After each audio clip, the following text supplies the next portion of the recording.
नमस्कार। प्रदीप पॉइंट में आप सबका स्वागत है। हम लोग पढ़ रहे थे इतिहास, और इतिहास के अंतर्गत हम लोग पढ़ रहे थे मध्यकालीन भारत। मध्यकालीन भारत में हम लोग पढ़ रहे थे मुग़ल साम्राज्य की स्थापना। मुग़ल साम्राज्य का पहला शासक होता है बाबर। मध्य एशिया से किस तरह वो भारत पहुंचकर और युद्ध लड़कर भारत में मुग़ल डायनेस्टी की स्थापना करता है। हम लोगों ने देखा था कि बाबर ने कुल 4 युद्ध लड़े, उसके कारण क्या रहे, उसके परिणाम क्या रहे। खूब विस्तृत ढंग से हम लोगों ने इसकी चर्चा की है। आपको अगर देखना है तो आप जाकर, अगर ना देखे हों तो आप जाकर पिछली 2 वीडियो देख लें। बाबर के बारे में आपको A to Z जानकारी मिल जाएगी। इस सीरीज़ का नाम ही हमने इसीलिए history A to Z series रखी है कि आपको फिर पढ़ने की ज़रूरत ना पड़े। अमूमन होता क्या है कि हम रटना शुरू कर देते हैं। पानीपत का युद्ध लड़ा गया, इनके बीच, इनके बीच, और वो समझ विकसित नहीं हो पाती है। तो हम लोगों को करना क्या है, कॉन्सेप्ट को समझना है, कहानी को समझना है और आगे बढ़ते चले जाना है। क्योंकि कोई भी सब्जेक्ट हो, आप जब वहाँ पर क्या, कैसे और क्यों जब आप ऐड कर देते हैं तो वो सब्जेक्ट आपके लिए आसान होता चला जाता है। आप देखेंगे कि पिछली 2 वीडियो आपको कुछ भी रटने की ज़रूरत नहीं पड़ेगी, आपको सब अपने आप तैयार होता चला जाएगा। बस आप उसको देख जाइएगा एक बार। तो आइए समय ना गंवाते हुए, नसरुद्दीन हुमायूं ये कौन है? ये बाबर का सबसे बड़ा पुत्र है। हुमायूं ये बाबर का सबसे बड़ा पुत्र है। और पिछले लेक्चर में हमने देखा था कि जो बाबर है ये अपनी वसीयत में हुमायूं को अपना उत्तराधिकारी घोषित कर देता है और बताता है कि इनको नसीहतें देता है कि क्या क्या कार्य आपको करने हैं। खूब विस्तार से हमने चर्चा किया है, तो यहाँ पर उसकी चर्चा नहीं करेंगे। तो हुमायूं सबसे बड़ा पुत्र है और बाबर के 5 पत्नियां होती हैं। बाबर की 5 पत्नियां हैं और इन 5 पत्नियों से हुमायूं जो कि सबसे बड़ा है, कामरान, अस्करी और हिंदाल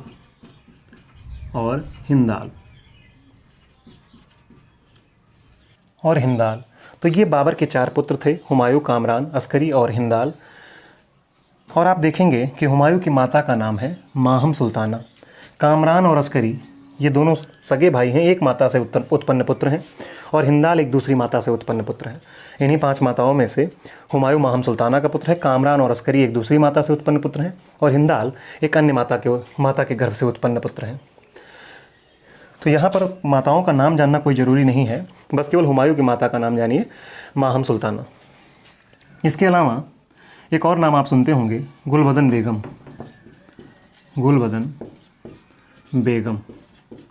तो गुलबदन बेगम कौन थी? ये भी हुमायूं की बहन हैं और इन्होंने रचना किया है हुमायूं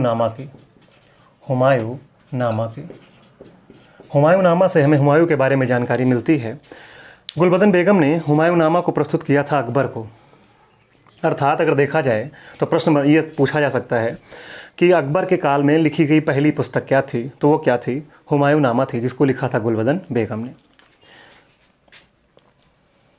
तो अब देखते हैं, हुमायूं के पिता का नाम है बाबर, माता का नाम है माहम सुल्ताना। जन्म होता है इनका 1508 ईस्वी में। आप जानते हैं कि 1504 ईस्वी में काबुल पर अधिकार कर लेता है बाबर, और 1508 में ही काबुल में ही इसका जन्म होता है। तो इस तरह से बाबर को थोड़ा सा स्थायित्व प्राप्त हो चुका था। तो इसकी प्रारंभिक दीक्षा बढ़िया से होती है, घुड़सवारी सीखता है, इसके लिए शिक्षक रखे जाते हैं। लेकिन जो हुमायूं में एक कमी उभर कर आती है वह यह है कि ये भाग्य पर अत्यंत विश्वास करता है, ज्योतिषियों पर विश्वास करता है, और इसके अलावा यह जो है शराब और शबाब के नशे में डूब जाता है। इसका मुख्य नशा है अफ़ीम। यह अफ़ीम का नशा करता है और बेपरवाह होकर अपने इधर उधर पड़ा रहता है। अगर ये किसी कार्य को शुरू करता है तो उसको समाप्त करने की नहीं सोचता, बल्कि यह उस कार्य को उतने पर ही छोड़कर और दूसरे कार्यों में उलझ जाता है। तो हुमायूं अपने नाम के विपरीत, हुमायूं को कहा गया, हुमायूं का नाम है हुमायूं का मतलब है भाग्यशाली। हुमायूं का अर्थ होता है भाग्यशाली। तो हुमायूं अपने नाम के विपरीत रहा, और डॉक्टर आशीर्वादी लाल श्रीवास्तव लिखते हैं कि हुमायूं एक योग्य और कुशल शासक नहीं था, बल्कि इसे इतिहास में अपने नाम के विपरीत स्थान प्राप्त हुआ है। तो आप ये सब जानते ही हैं कि बाबर की मृत्यु 26 दिसंबर 1500 1530 में हो जाती है, 1530 AD में हो जाती है। और इनका जो राज्याभिषेक होता है वो 30 दिसंबर 1530 को। तो 30 दिसंबर अर्थात यहाँ पर अंतर कितने दिन का है? 4 दिन का। पिछली क्लास में भी हमने चर्चा किया था। तो यहाँ पर बाबर के प्रधानमंत्री हैं निज़ामुद्दीन अली मोहम्मद खलीफा। नाम बहुत जानने की ज़रूरत नहीं है, निज़ामुद्दीन अली मोहम्मद खलीफा। और ये चाहते हैं कि मेहंदी ख्वाजा जो कि कौन है आप जानते हैं कौन है? ये जो है हुमायूं का फूफा है और बाबर का बहनोई है। मेहंदी ख्वाजा शासक बने। लेकिन बाद में जो निज़ामुद्दीन अली मोहम्मद खलीफा हैं ये अपना विचार बदल देते हैं और मेहंदी ख्वाजा नहीं बनते हैं। मेहंदी ख्वाजा भी इस षड्यंत्र का अंत हो जाता है कुल मिलाकर। और 30 दिसंबर 1530 को हुमायूं दूसरा शासक बनता है मुग़ल साम्राज्य का, मुग़ल डायनेस्टी का। हुमायूं का राज्याभिषेक आगरा में होता है और उसके बाद मुग़ल साम्राज्य उसे कांटों की सैया के रूप में मिलती है। मुग़ल साम्राज्य इस समय भिन्न भिन्न कठिनाइयों से घिरा हुआ था। आइए हम लोग हुमायूं की प्रारंभिक कठिनाइयों के बारे में जानते हैं। इस समय बाबर ने असंगठित साम्राज्य छोड़ा था और उसकी प्राप्ति किसने किया था? हुमायूं ने। बाबर ने असंगठित साम्राज्य छोड़ा था, अर्थात उसने प्रदेशों को तो विजित तो किया लेकिन उनको संगठित नहीं किया। क्योंकि बाबर, ऐसा माना जाता है कि बाबर पूरा जीवन युद्ध में ही उलझा रहा, तो उसको साम्राज्य को संगठित करने का कभी मौका ही नहीं मिला। आप देखेंगे कि मध्य एशिया में बाबर के प्रांत हैं बलख, कुंदुज और बदख्शा, और भारत में उसके प्रांत हैं अर्थात जहाँ पर उसका शासन है पंजाब, मुल्तान, आधुनिक अवध और उत्तर प्रदेश, बिहार, ग्वालियर, धौलपुर, बयाना और चंदेरी। ये देखें आप तो पूरा स्कैटर्ड है, अर्थात यहाँ पर मध्य एशिया में और यहाँ भारत में। अर्थात इनको एक संगठित रूप प्रदान नहीं कर पाया था। अर्थात बीच में अन्य प्रांत भी थे। अगर अन्य प्रांतों को जीत कर वो इन्हें एक सीमा दे पाता, इन्हें एक संगठन में बांध पाता, तो शायद हुमायूं के लिए शासन करना आसान होता। और जो दूसरा सबसे महत्वपूर्ण है वो है आर्थिक संकट। आर्थिक संकट कैसे? तो आप देखेंगे कि बाबर युद्धों को जीतने के बाद, पिछले लेक्चर में हमने पढ़ा था कि युद्ध को जीतने के बाद वो एक असरफियाँ बंटवाता है काबुल में। इसके अलावा जनता को भी उदार हृदय से वो खजाना लुटाता है। इसके अतिरिक्त वो सैनिकों में और जो अन्य अधिकारी थे उनको भी खजाने को खूब लुटाता है। जिससे होता क्या है कि हुमायूं के सामने आर्थिक संकट की स्थितियां बनती हैं और हुमायूं भी मुग़ल खजाने का ही दुरुपयोग करता है। ये भी इससे अपव्यय करता है और इसको अच्छा करने की कोशिश नहीं करता, जिससे स्थितियां और ख़राब होती चली जाती हैं। हुमायूं की जो प्रारंभिक कठिनाइयां थीं उनमें से एक महत्वपूर्ण कठिनाई को उसने खुद जन्म दिया था, साम्राज्य का भाइयों में बंटवारा। इसने सबसे बड़ी भूल की थी जो इसने साम्राज्य को भाइयों में बांटा था। अब चूँकि ये एक आज्ञाकारी पुत्र था, बाबर का आज्ञाकारी पुत्र था, और जैसा कि इसके पिता ने कहा, पिछले लेक्चर में हम लोग पढ़ चुके हैं कि इसका बाबर कहता है कि अपने भाइयों को वो कुछ भी कितना भी उद्दंडता करें उनको दंड मत देना और उनको राज्य में बराबर का हिस्सेदार बनाना। और हुमायूं चूँकि आज्ञाकारी लड़का था तो इसने क्या किया, इसने कामरान को काबुल और कंधार दिया, अस्करी को संभल दे दिया और हिंदाल को अलवर दे दिया। अब आप देखेंगे कि काबुल और कंधार ये मध्य एशिया और भारत के बीच में पड़ता है। तो एक हिसाब से देखा जाए तो भारत से मध्य एशिया का जो संपर्क था वो टूट गया, क्योंकि मध्य एशिया के सैनिकों की भी भर्ती यहाँ पर की जाती थी। यहाँ के सैनिक जो है यहाँ पर भाग लेते थे, लेकिन काबुल पर और कांधार पर कामरान का अधिकार हो जाने के कारण, और कामरान अत्यंत उद्दंड था, ये लगातार हुमायूं को तंग करता रहता था। तो यहाँ पर इससे संपर्क टूट जाने के कारण ये क्षेत्र छिन्न भिन्न होने लगे। तो ये सबसे बड़ी समस्या थी, साम्राज्य का भाइयों में बंटवारा। और ऐसा कहा जाता है कि ये हुमायूं की सबसे बड़ी भूल थी। और ये भी बताया जाता है कि ये मुग़ल साम्राज्य का पहला और एकमात्र ऐसा शासक था जिसने अपने भाइयों में अपने साम्राज्य का बंटवारा किया था। तो हुमायूं के सामने जो अगली समस्या थी वो थी अफ़गानों की समस्या। आप जानते हैं कि बाबर ने अफ़गानों को पराजित करके ही मुग़ल सत्ता प्राप्त की थी, लेकिन बाबर की मृत्यु के बाद एक बार पुनः ये संगठित होने लगते हैं और एक बार पुनः ये विद्रोह करते हैं। तो अफ़गानों के जो गतिविधियों का महत्वपूर्ण केंद्र है वो है बिहार, और नेतृत्व करता है महमूद खां लोदी। नेतृत्व करता है महमूद खां लोदी। इसके अलावा एक और अफ़गान है शेर शाह सूरी। शेर शाह सूरी, ये सब डिटेल में हम लोग आगे पढ़ेंगे। शेर शाह सूरी, आप जानते हैं कि चंदेरी के युद्ध में ये बाबर की तरफ से लड़ता है और उसके बाद में ये सेना को छोड़ देता है। ये एक बहुत ही महत्वाकांक्षी व्यक्ति था और बाद में ये सत्ता भी प्राप्त करता है। आगे हम लोग डिस्कस करेंगे कि किस तरह से ये हुमायूं को पराजित करके और सत्ता प्राप्त करता है। ये हुमायूं का घोर शत्रु था। इसके अलावा जो नेक्स्ट हैं गुजरात के सुल्तान बहादुर शाह। गुजरात के सुल्तान बहादुर शाह, और एक और हैं बंगाल के नुसरत शाह। अब आप नुसरत शाह के बारे में सुना होगा आपने। नुसरत शाह जो है ये बाबर की शक्ति से भयभीत होकर उससे संधि कर लेते हैं और कहते हैं कि आप हमारी सीमा को अक्षुण्ण बनाए रखेंगे और हम आपकी सीमा को। इसके अलावा हम किसी भी दुश्मन को अपने यहाँ पनाह नहीं देंगे, शरण नहीं देंगे। तो ये सारी चीज़ें हम लोग पिछले वीडियो में पढ़े थे। तो लेकिन बाबर की मृत्यु के बाद बंगाल के जो नुसरत शाह है ये भी हुमायूं के खिलाफ विद्रोह कर देता है। तो हम लोगों ने देखा कि किस तरह से हुमायूं को कांटों की सैया मिलती है और कौन कौन सी परिस्थितियाँ उसके सामने उत्पन्न होती हैं। तो आप देखते हैं कि हुमायूं के अभियान कौन कौन से रहे। तो सबसे पहला जो इसका अभियान है वो है कलिंजर पर आक्रमण। सबसे पहला प्रश्न बनता है इस तरह से कि हुमायूं ने सबसे पहला अभियान कहाँ पर किया शासक बनने के बाद, तो वो है कलिंजर पर आक्रमण। कलिंजर पर आक्रमण कब होता है? 1931 में। कलिंजर पर आक्रमण होता है 1931 में। कलिंजर जो है, कलिंजर में एक दुर्ग होता है जिसे बोलते हैं कलिंजर दुर्ग, और ये जो है स्थित है बुंदेलखंड में। कहाँ पर स्थित है? बुंदेलखंड में। बुंदेलखंड कहाँ है? तो बुंदेलखंड अगर आप देखें तो ये उत्तर भारत के, उत्तर प्रदेश के दक्षिणी भाग में और मध्य प्रदेश के पूर्वी भाग में स्थित एक स्थान है जिसे बोलते हैं बुंदेलखंड। आप जानते होंगे यहाँ की भाषा बुंदेली है। तो कलिंजर जो है बुंदेलखंड में स्थित है। और इसके अलावा जो कलिंजर के इस समय शासक हैं वो हैं रुद्र प्रताप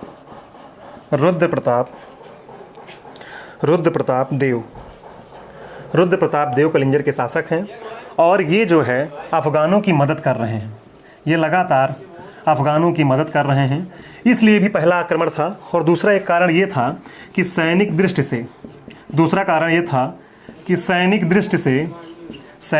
से कलिंजर का जो दुर्ग था ये बहुत ही महत्वपूर्ण था।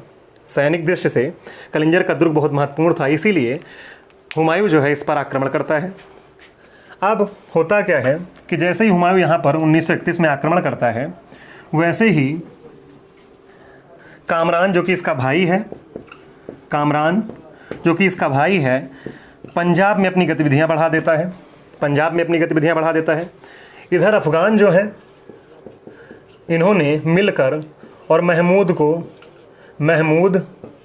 खां लोदी को शासक नियुक्त किया, शासक माना या नेतृत्वकर्ता माना, और ये लोग यहाँ से जौनपुर की तरफ चल देते हैं। बिहार में ये घटना होती है और यहाँ से जौनपुर की तरफ चल देते हैं। और इधर शेर खां जो है ये चुनार के दुर्ग पर अधिकार कर लेता है। चुनार कहाँ पर है? चुनार जो है मिर्ज़ापुर में है। चुनार के दुर्ग पर अधिकार कर लेता है। और जो कलिंजर है ये कहाँ पर है? कलिंजर का दुर्ग ये उत्तर प्रदेश का एक स्थान है बांदा। उत्तर प्रदेश के बांदा जिले में कलिंजर युद्ध स्थित है, कलिंजर दुर्ग जो है ये स्थित है।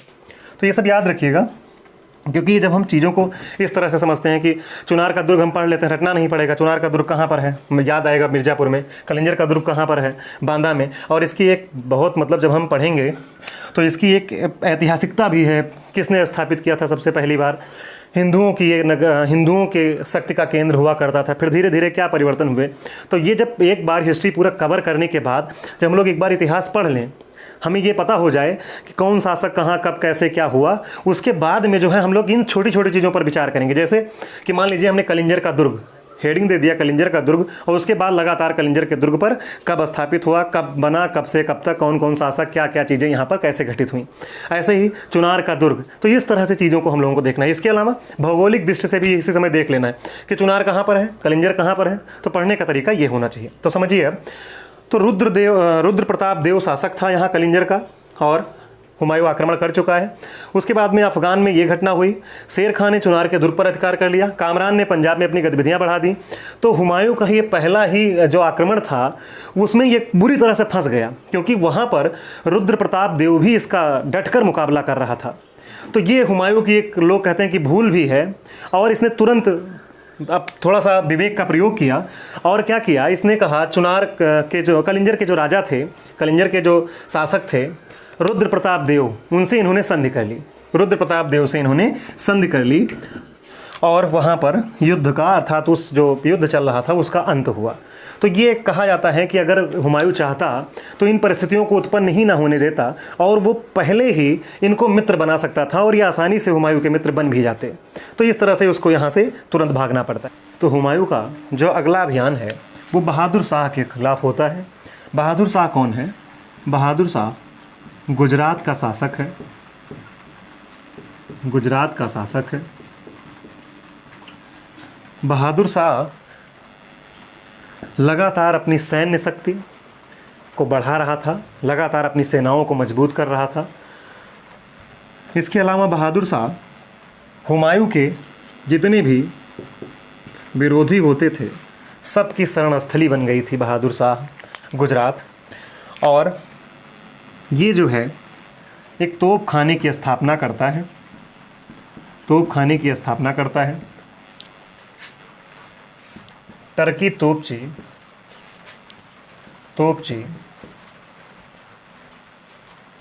रूमी खां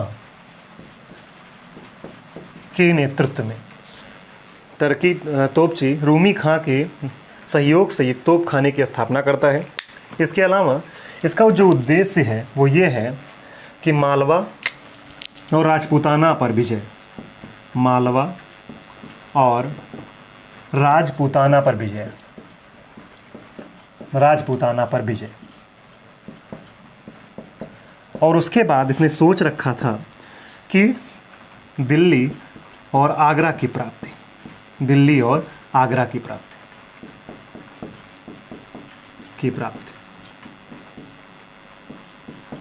अब यहाँ पर बहादुर शाह करता क्या है? अब ये पूरी परिस्थिति आप समझ चुके हैं कि लगातार अपना सैन्य विस्तार कर रहा है, इसके उद्देश्य क्या हैं और ये क्या चाहता है। और इधर हुमायूं क्या करता है? हुमायूं महमूद लोदी से युद्ध जीत चुका है,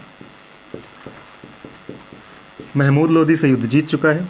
और उसके बाद लगभग 1.5 वर्षों तक ये केवल आराम करता है, अर्थात ये ऐसो आराम की ज़िंदगी व्यतीत करता है, और ये किसी भी प्रकार का बहादुर शाह की तरफ ये ध्यान नहीं देता है। फिर बहादुर शाह चित्तौड़ पर आक्रमण करता है। चित्तौड़ की महारानी है कर्णवती, और ये क्या करती हैं?